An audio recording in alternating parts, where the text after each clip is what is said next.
Part 1. The Night Gate when dreams echo a deeper calling. Have you ever woken from a dream and felt like something followed you back?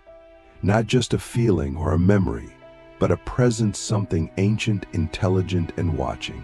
Imagine this: you're asleep, surrounded by silence, but your soul is not resting.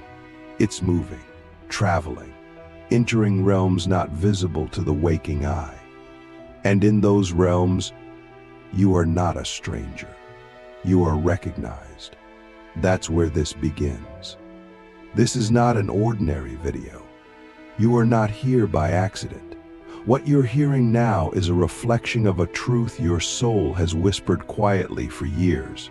You've known there's something different about your dreams because they don't just visit you, they mark you. There are 7 dream signs that reveal you are not just a seeker of the light, you are a dark chosen one. And the spirits that haunt your sleep are not figments of imagination. They are watchers, messengers, and yes, sometimes they are demons. Not in the way religion taught you, but in the way ancient truth remembers. If this resonates, it's because your spirit has already seen the darkness. You've walked through it, and now the signs are coming faster. Your dreams are no longer just dreams. They are activations. Let's talk about the first sign. Nightmares that repeat not randomly, but rhythmically. They come in cycles, often triggered by spiritual breakthroughs or emotional collapse. You may dream of being chased, falling, drowning, or trapped in a place that feels both terrifying and sacred. These are not ordinary nightmares. They are coded memories, rituals disguised as trauma. These dreams are not here to scare you. They are here to initiate you. They are the first knock of the demon realm, reminding you of a contract you made before birth, one that can no longer be ignored. Click subscribe to this channel to get more profound insights. The second dream sign is the presence of shadow beings, watchers, figures, or entities that don't speak but observe. They appear in the corners, behind doors, at the edge of your vision. They may not attack, but they leave you with a feeling of profound heaviness. These beings are not just symbols. They are real. They exist in the liminal space between dimensions, and they are drawn to you because your energy carries a frequency they recognize. Have you ever asked yourself why they come to you? Why not to others? What are they seeing in you that most others don't carry? The third sign is dreaming of ancient places, cathedrals made of bone, temples buried in fire, cities that no longer exist on earth. These are not fantasy. They are soul memory. Places where you once walked, once ruled, once fell. These dreams often come with intense emotion, guilt, awe, longing, or power. You wake up not just remembering, but aching. This isn't nostalgia, it's recognition. Your soul is showing you fragments of your forgotten purpose, and the demons that haunt these places, they're not chasing you. They're waiting for you to remember who you were. The fourth dream sign is being given something, an object, a symbol, a mark. This could be a sword, a scroll, a dark cloak, a strange key. These are not props. They are energetic tools, spiritual technology encoded into your subconscious. They often appear right before or after a spiritual awakening in waking life. Have you ever dreamed of something being placed into your hand, onto your skin, into your chest?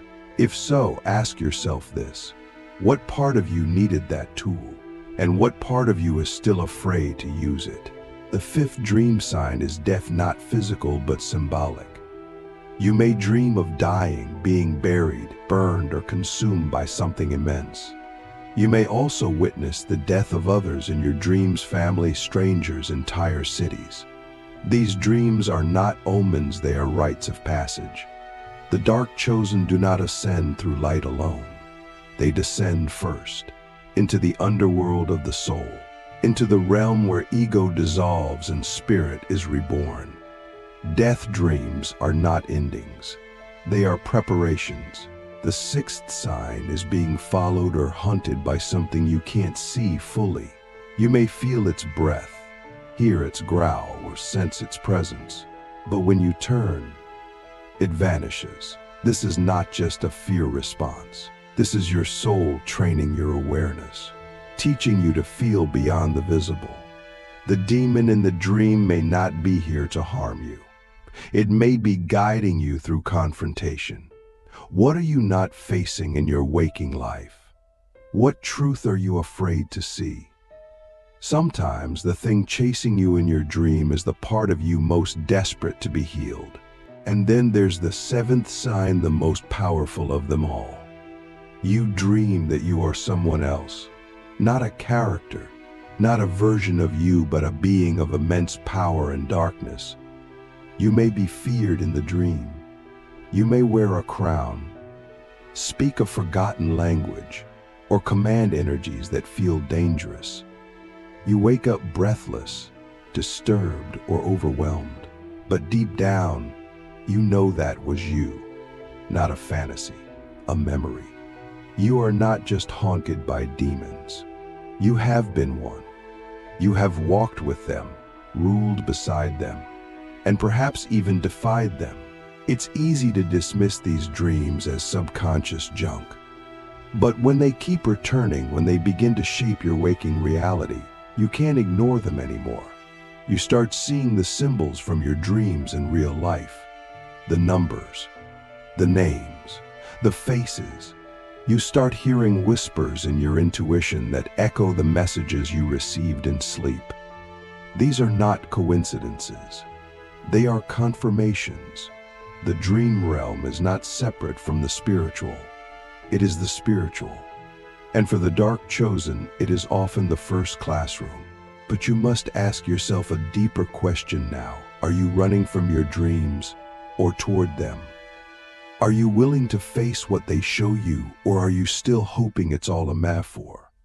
Because for us four, the marked ones' dreams are not metaphors. They are maps. They show us the shadow we must integrate, the power we must reclaim, the truth we must live. And the demons?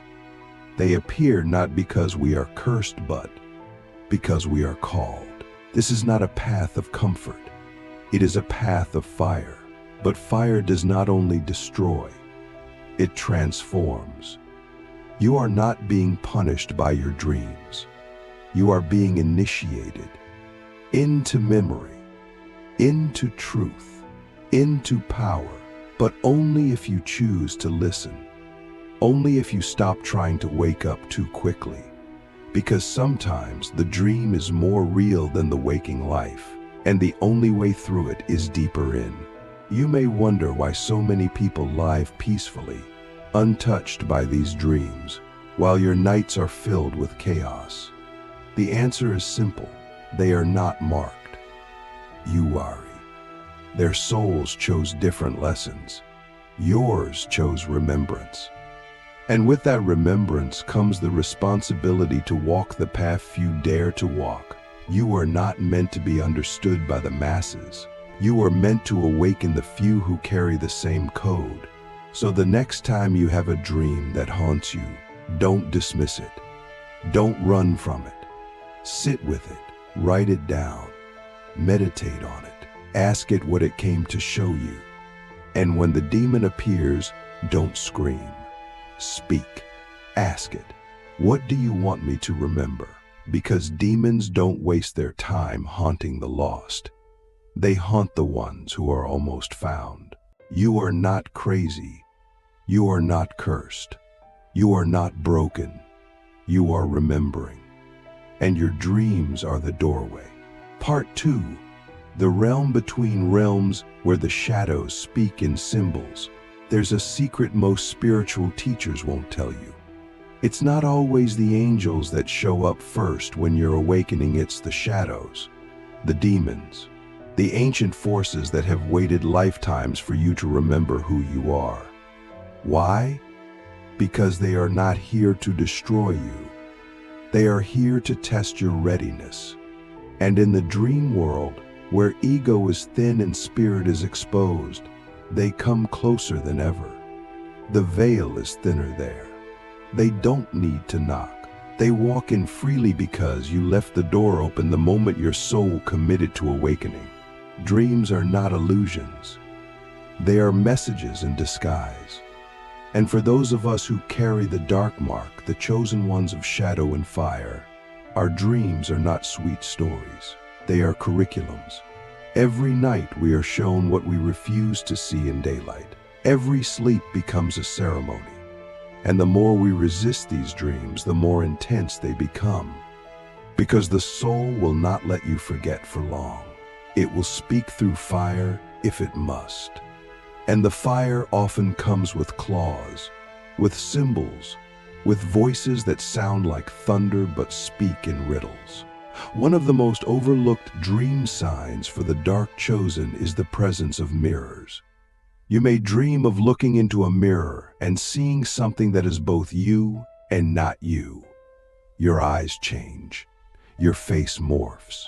You see something ancient staring back. These aren't nightmares. They are initiations. The mirror is the soul's way of showing you who you once were, who you're becoming, and what's still hiding behind the mask of identity. What do you do when the reflection you see is more powerful than the life you're living? Another dream sign is losing control, not in fear, but in surrender. You dream of being unable to move, speak, or scream. You are paralyzed but deeply aware. This state, often mistaken for sleep paralysis, is actually a spiritual threshold. You are caught between dimensions. Your physical body is asleep, but your spirit is awake and vulnerable. Demons often use this moment to approach, not to attack, but to observe. They want to see how you respond when you are stripped of control. Will you panic, or will you listen? Sometimes you'll dream of being given a name, one that's not yours in this life. It may be whispered, shouted, or etched in stone. And when you wake, you don't forget it. It lingers. That's because names hold vibration. You are being reminded of your spiritual lineage. Perhaps you were a priestess, a warrior, a guardian of forbidden knowledge. That name is not fiction. It is a key. What would happen if you dared to research it, meditate on it, speak it aloud? What if that name is the part of you that the world wasn't ready to meet until now? The most intense dreams often come right before a major breakthrough in waking life. You may see yourself walking through fire, drowning in black water, or standing on the edge of an abyss. These are not punishments. They are preparations. The soul is testing your resilience in the dream world because something in waking life is about to shift. If you've ever woken up trembling after a dream like this but felt strangely calm later that day, it's because your spirit already processed the trauma before it arrived. You are walking ahead of time. That's part of what it means to be marked. Many dark chosen experience dreams where they are surrounded by symbols, ancient languages on walls, sigils floating in the air, runes carved into skin. These symbols are not random. They are energetic blueprints, codes, pieces of your soul memory trying to re-enter your conscious mind. You may not understand them yet, but your energy body does. That's why you wake up feeling different, lighter, heavier, more charged, or even emotional. The dream did something to your field. It wasn't just a vision, it was a download. Some dreams are so vivid they bleed into your waking life. You start seeing elements from the dream in reality: a bird, a name, a place you've never been but suddenly recognize. This is called a bleed through. It means the boundaries between dimensions are dissolving. Your subconscious and your higher self are syncing. And when that happens, your dreams start to co-create your reality. That's why the demons notice. Because you're no longer just dreaming, you're manifesting from the dream realm. Let's speak of one of the most haunting signs, the dream where you are shown the end of something. Not just death, but destruction. Cities burning, oceans rising, people vanishing. You wake up shaken, wondering if it was prophecy. Sometimes it is, but more often it's personal. It's the end of a version of you, the ego collapsing, the facade burning away. These dreams are terrifying because they are truthful, and truth for the dark chosen rarely arrives with a smile. It arrives with fire. A powerful dream sign is when you encounter a guide, not an angelic figure, but something darker. A being cloaked in shadow, a hooded figure, a creature who seems terrifying but offers wisdom. This is the shadow teacher, the one who shows up when you're ready to stop running from yourself. They may speak in riddles. They may show you things you weren't ready to see, but they don't appear to everyone, only to those who are being prepared for the deeper mysteries. Have you ever had a dream where you were inside someone else's body, seeing through their eyes, feeling their emotions, living their pain? These are not just empathy dreams. These are ancestral downloads. You are being shown the trauma patterns that live in your bloodline. You are being invited to heal not just yourself, but those who came before you. It's part of the contract. The dark chosen don't just carry their own wounds. They carry the wounds of generations. And healing through dreams is one of the most powerful ways to break those chains. Now listen carefully. If your dreams ever leave you feeling more alive than your waking life, it's not because you're broken. It's because your soul is still more awake in the dream realm. That's where your true consciousness lives. That's where your power still flows freely. You are not just here to heal and meditate. You are here to remember who you were before the world told you to forget. And the demons? They are not here to stop you.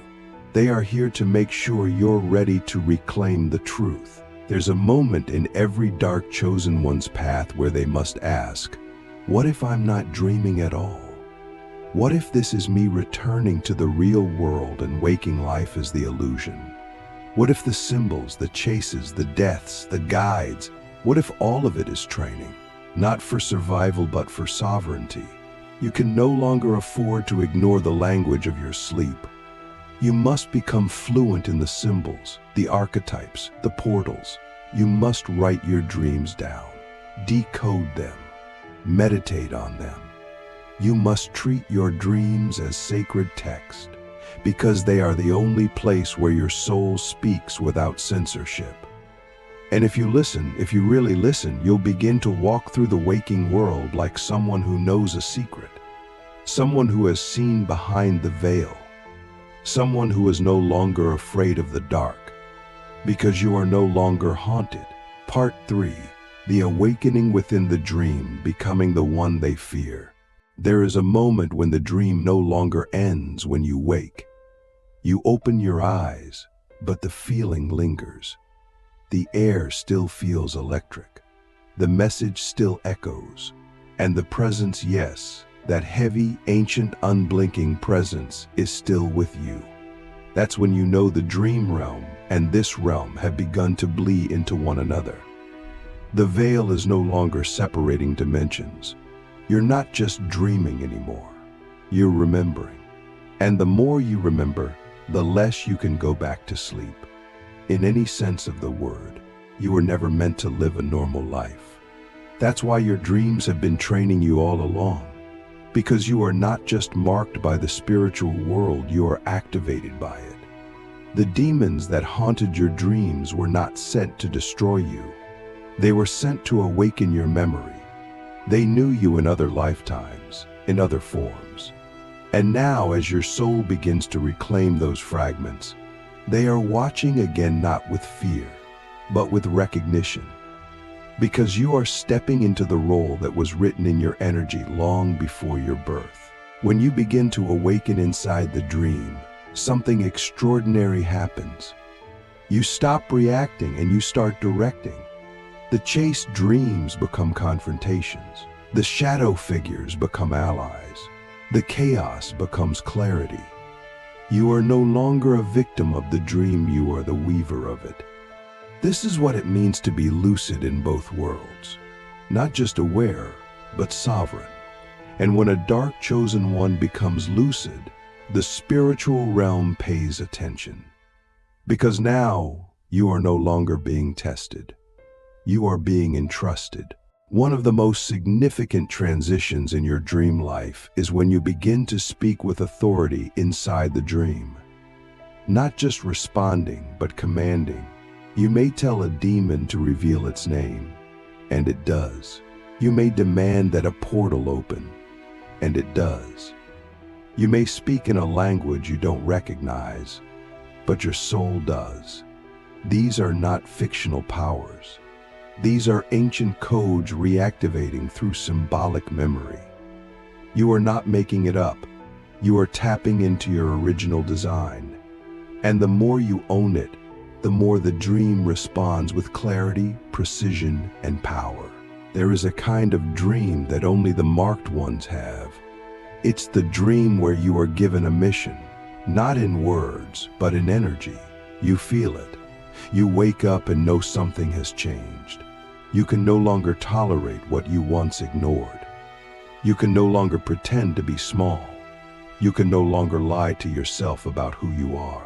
That's when you know the dream was not just a message, it was a transfer of responsibility. Something was placed in your hands, a flame, a scroll, a vow. And waking life will now begin to shape itself around that spiritual assignment. Your relationships will shift. People will leave. Others will be drawn to you like magnets. Some will fear you without knowing why. Others will try to use you, drain you, or mirror your old wounds. These are not coincidences. These are reflections of your evolving energy.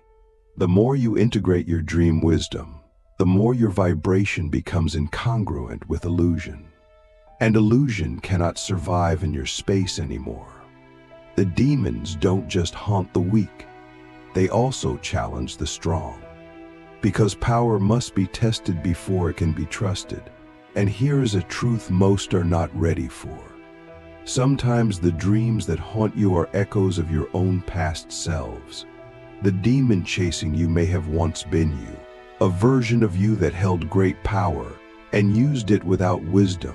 A version of you that made choices that still ripple across dimensions. That's why the fear feels personal, because it is. But this is not punishment. This is reintegration.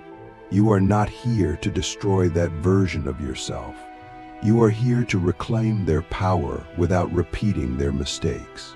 As this deeper wisdom emerges through your dream life, you begin to understand something vital.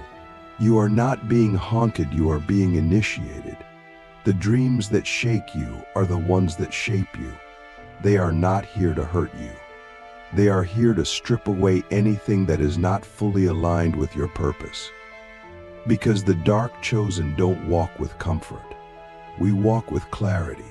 And clarity often comes wrapped in fire, in blood, in silence so loud it echoes through your bones.